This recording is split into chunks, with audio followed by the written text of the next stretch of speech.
प्यारे बच्चों, इस बार पेपर नहीं मिलने से अर्थ के अनर्थ होते जा रहे हैं। अब मेरे को सही किसी स्टूडेंट ने खुद ने एग्ज़ाम दी है, उसने ये वीडियो भेजा है, बनाया था, मैंने देखा तो मुझे लगा कि अब ये 30 के 30 प्रश्न हूबहू जो आप करके आए हैं, ये पहले मैं L1 के बच्चों को बताऊंगा, लेकिन आपको सबको देखना है बच्चों। तो चलिए शुरू करते हैं। आंसर की पहला प्रश्न आया था और वो ये आया था कि इनमें कौन सी प्रक्षेपी विधि नहीं है? वाक्य पूर्ति, शब्द साचर्य, प्रासंगिक अंतर्बोध और रेटिंग स्केल। तो बच्चों हम सब जानते हैं सही जवाब होगा ऑप्शन नंबर 4 रेटिंग स्केल। दूसरा प्रश्न था पियाजे की पूर्व संक्रियात्मक में कौन सा गुण है? मूर्त चिंतन कॉन्क्रीट में होता है। कोई नहीं था एक कल्पनात्मक चिंतन और प्रतीकात्मक चिंतन। तो सही जवाब होगा प्रतीकात्मक चिंतन, सिंबॉलिक प्रोसेस, ऑप्शन नंबर 2। तीसरा प्रश्न देखो बच्चों, तीसरा प्रश्न था गिलफोर्ड की कौन सी विमा नहीं है? तो उत्पाद भी था, संचालन भी था, विषय वस्तु भी था और विशेष घटक जैसी कोई विमा गिलफोर्ड ने नहीं बताई। दूसरे पेपर में इनका क्रम आपका ऑपरेशन, कंटेंट और प्रोडक्ट भी पूछा गया था। चौथा प्रश्न है अलाभान्वित बालक की चुनौती क्या है? तो बच्चों इसका सही जवाब है, जो एक ही राइट आंसर कन्फर्म था वो मैंने एक ही लिया, हीनता मनोग्रंथि या इन्फीरियोरिटी कॉम्प्लेक्स। सी हल ने प्रतिक्रिया निषेध का सूत्र दिया। ये बहुत अच्छा प्रश्न था। क्लार्क हल के कुछ सिंबल्स हैं और वो सिंबल्स पे यहाँ पे प्रश्न दे दिया था, जिसमें जो आई आर दे रखा है वो राइट आंसर है, क्योंकि आई आर दरअसल क्या है? आई आर है रिएक्टिव इनहिबिशन। ये रिएक्टिव इनहिबिशन है और उन्होंने निषेध पूछा है, ठीक है। जैसे चौथा है, चौथे में हैबिट स्ट्रेंथ है तो इधर एस लगा दिया, इधर आर लगा दिया, ये एक इनका सूत्र था। वैसे ही आई आर था, निषेध पूछा है ना, तो रिएक्टिव इनहिबिशन, रिएक्टिव इनहिबिशन में इन्होंने पहले आई दिया बाद में आर दिया। बात समझ आ रही है? ऐसे ही अनलर्न बिहेवियर एक इनका सूत्र है, जिसमें यू दे दिया केवल और इधर एस इधर आर, यानी बीच में ये बताते हैं ना मध्यवर्ती चरों के लिए क्लार्क हल जाने जाते हैं, तो वो गुत्थी भी आपकी आज सुलझ जाएगी। तो निषेध वाला सही जवाब था आई आर। ओके, इसके बाद चौथा प्रश्न देखो, एडीएसडी वाले बच्चों के लिए क्या उपयुक्त है? तो और ऑप्शंस जिसने मेरे को भेजे हैं उसने 2 या 3 ऑप्शन थे, मेरे को वो पसंद नहीं आए। अब यहाँ भी कोई ऑप्शन और रह गया हो, क्योंकि उसने मेरे को 3 ही ऑप्शन भेजे थे और 3 में भी एक कोई नहीं था, तो अधिक चित्रों का उपयोग एडीएसडी वाले के लिए बेहतर हो सकता है। ये इसलिए ये आंसर अपन राइट मानेंगे, क्योंकि एडीएसडी वाले में प्रॉब्लम है, वो फोकस नहीं कर सकता, ठीक है ना। तो चित्रों को देख के फोकस कर लेगा बच्चा। नेक्स्ट, बेंडूरा का अवलोकन अधिगम है। तो एक प्रत्यक्ष अवलोकन था, एक अनुभवजन्य अधिगम था। तो इसका जवाब प्रत्यक्ष अवलोकन के साथ हम जाएंगे, क्योंकि मॉडलिंग में वो ऑब्जर्व करता है, ऑब्जर्वेशन, लर्निंग बाय ऑब्जर्वेशन होता है। आज मेरे गांव में बारिश हो रही है, भयंकर गड़गड़ाहट हो रही है, थंडरिंग एंड लाइटनिंग हो रही है, पर मेरे से रहा नहीं गया, तो आप इसको शेयर करेंगे वीडियो सबको।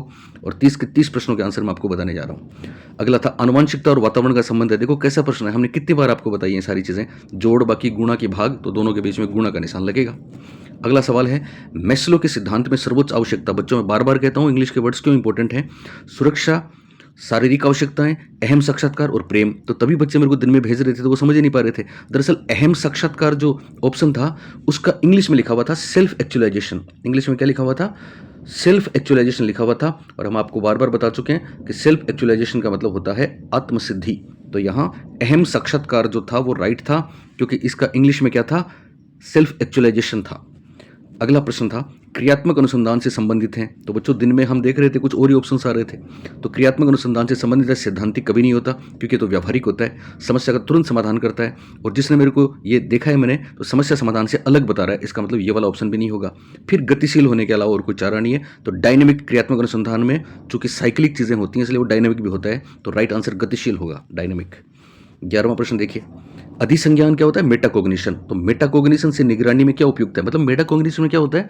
हम खुद के सोच के बारे में और खुद के कामों के बारे में कंट्रोल करते हैं। हम देखते हैं कि हमारा जो काम है वो कैसा चल रहा है, गोल डिसाइड भी होता है। तो एक क्या बच्चों आपने सीख लिया? तो यहाँ खुद की बात नहीं कर रहा है एक गुरुजी या दूसरा टीचर, दूसरा व्यक्ति बच्चों के बारे में बात कर रहा है। लेकिन ये जो ऑप्शन था कितने समय में काम करना है, ये पहले से गोल डिसाइड किया, इसका मतलब खुद की खुद ही निगरानी करेंगे। मेटाकोग्निशन, अधिसंज्ञान उसी को कहते हैं जब हम अपने चिंतन पे कंट्रोल करें, जब हम अपने चिंतन के बारे में चिंतन करें, जब हम लर्न टू लर्निंग करें। वृद्धि और विकास में सही है। तो एक ऑप्शन तो था वृद्धि व विकास अंतर संबंधित नहीं है, एक था वृद्धि मात्रात्मक जबकि विकास मात्रात्मक व गुणात्मक दोनों है और दोनों अंतर संबंधित हैं, जो कि एकदम राइट आंसर है ऑप्शन नंबर 2। तो ये जिसने किया उसका सही है। अगला प्रश्न था व्यवहारवादी सबसे महत्वपूर्ण किसको मानते हैं? सामाजिक अंतर्क्रिया, पुनर्बलन, संज्ञान? कोई नहीं। तो संज्ञान को तो महत्वपूर्ण मानते नहीं, क्योंकि वो संज्ञानवादी इनको ब्लैक बॉक्स बोलते हैं। माइंड में क्या प्रोसेस होता है उसकी तो बात ही नहीं करते, कोई नहीं भी कट गया। तो अगर यही 4 ऑप्शन थे जिसकी पूरी संभावना है तो फिर सामाजिक अंतरक्रिया भी कुछ हद तक ठीक है, पर बेहतर पुनर्बलन है, इसलिए अपन पुनर्बलन के साथ चले जाएंगे। हालांकि हमको ये भी ध्यान रखना है कि गुथरी ने पुनर्बलन को महत्वपूर्ण नहीं माना था और पेवलर भी पुनर्बलन को ज़्यादा महत्वपूर्ण नहीं मानते थे, पर स्किनर और क्लार्क भी व्यवहारवादी हैं, इसलिए हम पुनर्बलन को आंसर मान लेंगे। नेक्स्ट, बर्ट के अनुसार शैक्षिक लब्धि का सूत्र आपको पता है ना, सिर्फ हमारी बुक में और हमने ही आपको बताया राजस्थान में। MA की जगह एजुकेशनल कॉन्सेप्ट निकालने के लिए एजुकेशनल एज निकालनी पड़ती है। विभिन्न विषयों में साफल्य याद है आपको, तो EA/CA × 100 ये बैकवर्ड चाइल्ड बुक में उन्होंने दिया था। अगला प्रश्न है, जेम्स डेवर की परिणामात्मक कल्पना के प्रकार कितने हैं? तो एक में था सौंदर्यात्मक ग्राही, एक में सृजनात्मकता कलात्मकता, और एक था सैद्धांतिक व्यवहारिक। सही जवाब है, इन्होंने परिमाणवादी कल्पना के 2 प्रकार बताए हैं, एक सैद्धांतिक एक व्यवहारिक। ये जेम्स डेवर है, हमारी बुक में और हमारे कोर्सेज में सब जगह हमने बताया है। एक सवाल था व्यक्तित्व में शामिल नहीं है बच्चों, आपको 3 दिन पहले मैंने कराया था आलपोर्ट की परिभाषा, तो उसी परिभाषा से प्रश्न पूछा गया। मनोदेहिक तंत्रों का गत्यात्मक संगठन है जो वातावरण के साथ अपूर्व समायोजन स्थापित करता है। इसका मतलब मनोदेहिक मनोशारीरिक साइकोफिजिकल है, डायनेमिक भी है और समायोजन भी है, स्थिर यहाँ पे नहीं आएगा, ये ध्यान रखना है। तो ऑप्शन 4 इसका राइट आंसर होगा। बारिश शुरू हो चुकी है बच्चों, पर आप इस वीडियो को शेयर करना। अगला सवाल था, उपचारात्मक शिक्षण में सर्वाधिक प्रभावी कौन सी विधि है? टीवी, कंप्यूटर, फोन या चित्र विस्तारक? कुछ बच्चे मेरे को एपिडाइस्कोप बोल रहे थे, डायस्कोप बोल रहे थे, किसी और प्रश्न का ही आंसर का ही ऑप्शन है ना। तो अब ये समझ में आया कि कंप्यूटर बेस्ट होगा इनमें, क्योंकि इससे बच्चा सेल्फ पेस भी कर लेगा। एक दूसरे में सेल्फ पेस वाला है तो उसमें चारों होंगे, प्रोग्राम लर्निंग भी होगा, कंप्यूटर लर्निंग भी होगा और व्यक्तिगत लर्निंग भी होगा। यहाँ कंप्यूटर आंसर है। करके सीखने पर आधारित विधि, और बाकी ऑप्शन बढ़िया नहीं थे। 2 ऑप्शन ह्यूरिस्टिक और प्रयोगशाला, तो हम सब जानते हैं प्रयोगशाला लेबोरेटरी मेथड करके सीखने पे बेस्ड है। और वहाँ पता है दिन में हमको कोई जॉन डीवी बता रहा था कि साहब इसके ऑप्शन में ये है, जबकि जॉन डीवी तो था ही नहीं ऑप्शन में। नेक्स्ट, त्रिपदी का संबंध है बच्चों, हमने कितनी बार आपको कराया है, ब्लूम। तो ब्लूम ने त्रिपदी एक ट्रायंगल के रूप में संपूर्ण शिक्षण प्रक्रिया को दिया, ये हम आपको 1000 बार बता चुके हैं। नेक्स्ट है निजी संभाषण, तो आपको प्राइवेट स्पीच के बारे में हम कितनी बार बता चुके हैं, बार बता चुके हैं। सही जवाब है वाइगोत्स्की। प्राइवेट स्पीच बच्चा क्यों करता है? अपने कामों को रेगुलेट करने के लिए करता है। एक समायोजन तंत्र हताशा को बाह्य स्रोतों पर सौंपता है। आप याद करो, हमने बोला था इंग्लिश वाले शब्द कमाल करेंगे, तो जिसने मेरे को भेजा है उसने बोला सर बहिदंडात्मक एक ऑप्शन था, उसमें लिखा था प्रोजेक्शन, तो बहिदंडात्मक प्रोजेक्शन राइट हो जाएगा। बाकी कंपनसेशन, सब्लिमेशन ये सब नहीं होगा। तो इंग्लिश का टर्म अब तक के प्रश्न में 3 जगह ऐसा हो चुका है कि जो बच्चे हमसे पढ़ रहे थे इंग्लिश वाले टर्म, उनका ये 3 प्रश्न सही हुए हैं, जबकि जो नहीं पढ़ रहे थे उनके नहीं हुए। ठीक है ना। फिर 22वां प्रश्न देखिए, सतत एवं व्यापक मूल्यांकन में व्यापक क्या है? ये मैं आपको पता नहीं कितनी बार बता चुका हूँ। व्यापक का मतलब होता है होलिस्टिक डेवलपमेंट, सभी पक्षों का विकास। तो इसका आंसर था, जो ऑप्शन था, शैक्षिक व शैक्षिक समग्र विकास, जिसमें शारीरिक, संज्ञानात्मक आदि सभी पक्ष शामिल हों, तो ये इसका आंसर है। ये आपको याद आ गया होगा, आप करके आए हो तो। RT में शिक्षक के कर्तव्य थे, तो 3 तो ऑप्शन ही नेगेटिव हैं जिसने मेरे को भेजा है, और बड़े वाला ऑप्शन था जो शिक्षक के कर्तव्य के बारे में राइट था। वैसे शिक्षक के कर्तव्य हम आपको बहुत बार बता चुके हैं, समय पर जाना, तय समय में पाठ्यक्रम पूरा करना, PTM करना, बच्चों के लर्निंग रिकॉर्ड्स रखना और अन्य कोई शैक्षिक कार्य उनका निर्वहन करना। नेक्स्ट, पिछड़े बालक की विशेषता है औसत से ज़्यादा बुद्धि लब्धि, उच्च क्षमता या औसत से निम्न बुद्धि लब्धि, तो ये तो हर बच्चे का सही हुआ होगा, औसत से निम्न मानसिक क्षमता बोलें या IQ बोलें। नेक्स्ट है अधिगम की मूल क्षमता है। देखो ये सवाल, अधिगम की मूल क्षमता है, तो मूल क्षमता का मतलब ये हो गया कि जो वातावरण से नहीं है बल्कि वंशानुक्रम से है, जन्मजात है। विषय पर अधिकार हम बाद में सीखते हैं, तत्परता और इच्छा शक्ति भी हमारी दूसरी बातें होती हैं, लेकिन अंतर्निहित क्षमता व कौशल ऑप्शन आ गया 3rd, ये जो करके आया है उसका राइट आंसर है।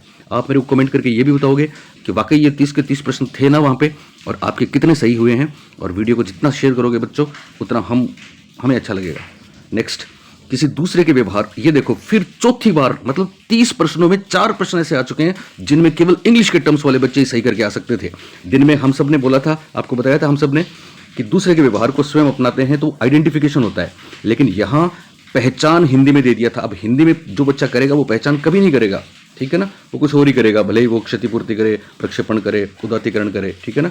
तो सब्लिमेशन, आइडेंटिफिकेशन, कंपनसेशन और प्रोजेक्शन के आधार पे आइडेंटिफिकेशन राइट आंसर था, और हिंदी में आइडेंटिफिकेशन पहचान वाले ऑप्शन में था, इसलिए दूसरा ऑप्शन राइट होगा।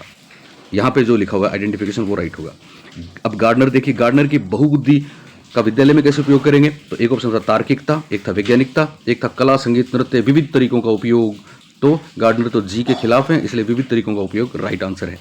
एक NCF 2005, इसमें एक ऑप्शन था कि बाहरी जीवन से जोड़ना, जिंदगी की वास्तविकताओं से जोड़ना हम आपको पता नहीं कितनी बार बता चुके हैं।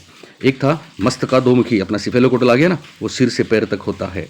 और 30वां प्रश्न देखिए बच्चों, हर्बर्ट की पंचपदी को किसने दिया? तो जिलर व राइन जहां पे लिखा हुआ था ना, वो आपका राइट आंसर है। आप ईमानदारी से बताना, इसमें 29 प्रश्न वो हैं जो हमने आपको 50 बार बताए हैं।